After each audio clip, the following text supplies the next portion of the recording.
Alright, so I haven't made a video in a while, but I'm going to go ahead and try to make one real fast, see if I can stay aware long enough to do so. If you haven't read any Eckhart Tolle, then you probably won't understand a fucking word I'm saying, so go ahead and flip to the next video. But if you've read some philosophy or some Eckhart Tolle, or ate mushrooms, or you're probably going to understand, you may understand what I'm saying, so enjoy. So I was in my thinking, kind of going over some thoughts, maybe not completely unconscious, a little bit in, when unconscious. When I say unconscious, again, you probably know what I mean. I was in my thinking, probably a little bit still, I'd say 8%, 10, 20%, something like that. Definitely more since I turned the video on. So, fuck it. You can't care. Still trying to get OnlyFans. I thought about doing like making it dirty, making it a nasty little video channel. Try to make some money, because judge not, right? But I decided, I think I'm just going to go the other way. I'm going to do like spiritual teachings, stoicism teachings, history lessons, and all that other stuff. So a question was brought up today from my roommate, led me to some thinking about the financial system, where we are with it and everything. And so this is a shout out to the elite, the Illuminati, the top, the financial leaders of the world.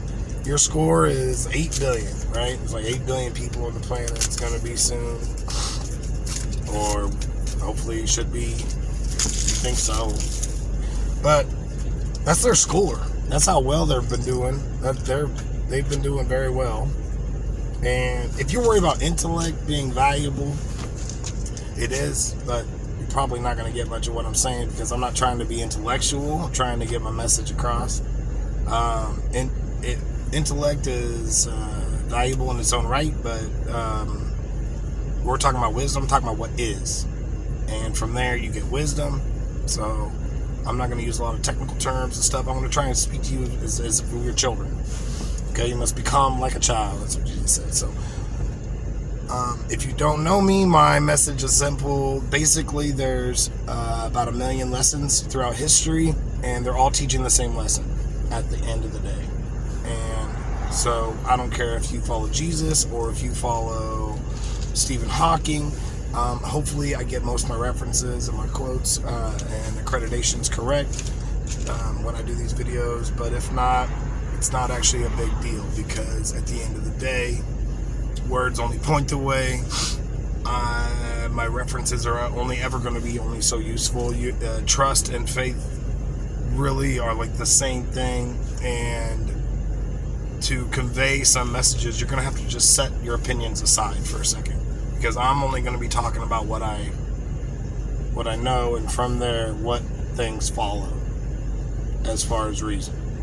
So you let go of the opinion of others, your own kind of wanting. So you take your wanting away, and then you get this fresh discernment, right? Okay, so the financial system, it would seem, is built, and I've done some reading on this, read quite a few pretty thick books on the subject.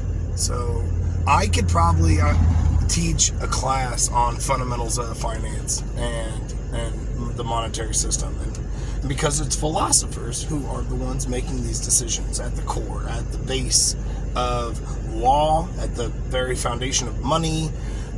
These are philosophical notions, okay? That's not a reach. People actually making decisions today are just profiteers. They're not philosophers so much as they are just trying to profit short gains. Say a small philosophical change at the very base root of your foundational understanding of something can change the effect all the way through. With democracy and capitalism, the Constitution, what these have done for human rights, and how that's actually contributed to the overall quality of life for human beings. And you can call that the economy. not the dollars, but just simply the profound nature in which you exist and the comfort that it provides. Okay? Overall profound nature in which you exist in. Like that comfort level. That's really the economy. And so I'm going to see if I got a little bit of time here. So as these super elites have been running the world, they've been doing an excellent job. You don't need to back money. You don't have to back up any dollar with gold. And here's why. When you go to trade in the gold, you are trusting that the government's going to give you that's the law that they have to give you. We have to have this gold, and it's there, and you can have it, and it's as useful as anything else, really. Try carrying it, honestly, and we'll get to that a little bit here in a minute. Just transporting it, if you had a bunch, and why this is impractical as a money system, really. So, because we have the internet, and because we have the Constitution and the freedoms that it provides, it's the same promise. You're still trusting in the government to provide these. And when you do trust the government, you're a citizen. And when you're a citizen, you can use the monetary system. You can trust the monetary money. It'll always be there so long as your rights are there. So what's really protecting those? And it's just people with guns, people with four-wheelers, people with cell phones, people with four-wheel drive pickups. These people every day protect your right to have rights, and cell phones, and intellectuals who can use the system that we built to defend people's liberties. And this is backing up your money. This promise is backing, because if you can't spend money, what are we going to do? We're going to go nuts and use these things that we purchased with the money to defend the money, to defend someone's right to use the money. And so in this way, you don't need to back up money with gold. And this is the kind of revelation that actually comes with spiritual enlightenment. You actually realize things without the desires attached to them, and so it becomes very clear what the truth is. And so, more power to China, actually. More power to everybody. Every group in the world. We want them to be successful. Each individual group, we want them to be more and more useful. And so, for us as well. And we want to be more useful for them. And really.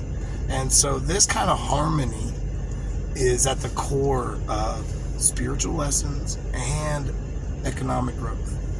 So it's the judge not, the guilt and shame we pull off of it that actually we can see as like the lifeblood in it at times. You see this. So we use sometimes, and it's toxic, and it can be clean, and we can do it anyways. Like the Russians had a saying, we pretend to work, they pretend to pay us. Well, this is actually true all the time. We're just pretending that they're going to pay us. And then they do. And then we buy their stuff. And then they compete. And then everyone wins. And banks should just keep providing money to loan to try and get this to work at just the degree at which we are succeeding and no more. If we're not succeeding in making people's lives better, then we don't borrow their money. And that's what the bank's job is. It's just to continuously watch us grow intellectually.